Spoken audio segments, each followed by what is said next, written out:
This is Democracy Now!, democracynow.org, The War and Peace Report. I'm Amy Goodman with Juan Gonzalez.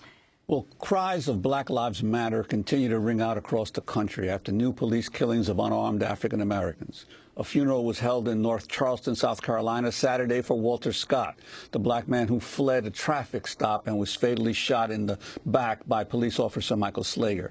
Video of the incident taken by a bystander forced the police to retract their initial defense of Slager and see him charged with murder and fired from the force.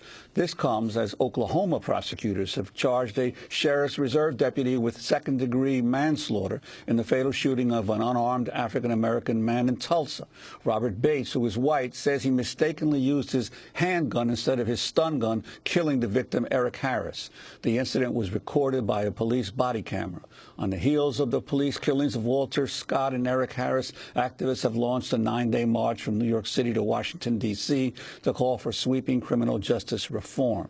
The 250-mile March to Justice seeks an end to racial profiling and militarized policing, as well as the dismantling of, quote, the societal and institutional pillars of mass incarceration. Meanwhile, videos also led to suspensions of 10 sheriff's deputies in California. A news helicopter filmed the deputies kicking and punching Francis Pusok as he lay face down in the desert after a chase.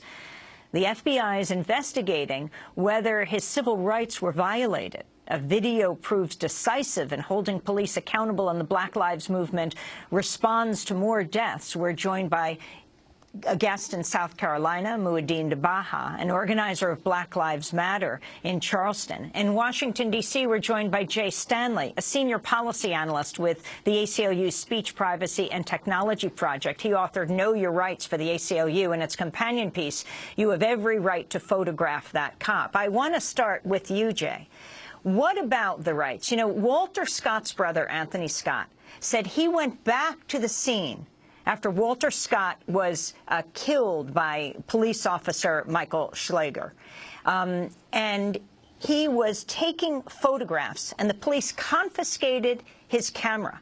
The young man, Santana, who actually filmed this whole thing, is remarkable. But what are people's rights? When do they get arrested?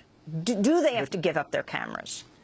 Yeah, the courts have been crystal clear on this matter. You have a right under the First Amendment of the Constitution to take photographs or video of anything in public when you're in public. And there have been attempts in some states to pass laws curbing this right. They have been struck down by the courts, and the Supreme Court has refused to review those rulings, striking down those kinds of laws. So there's no ambiguity about the law. The only problem is that a lot of police officers continue to think that they can go up to you and say, you know, you need to turn that camera off, ma'am.